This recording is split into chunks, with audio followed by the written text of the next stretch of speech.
Hello guys, तो देख सकते हैं आज हमारे पास दो तरह के नार है। तो हम इन दोनों में गंधक पोटास डाल के फोड़ेंगे। देखते हैं कौन सा ज़्यादा आवाज़ करता है। तो अब हम इसके अंदर ही डालेंगे। ये छोटा वाला नाल है, इसमें हम पहले भरेंगे और देखते हैं कि इसमें से कितना आवाज आता है और बड़े वाला में से कितना।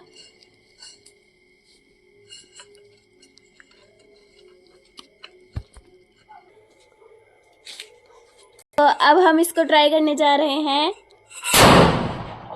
रुक। कैसा लगा? लाइक कमेंट शेयर फॉलो जरूर। अब हम इस बड़े वाले को ट्राई करेंगे।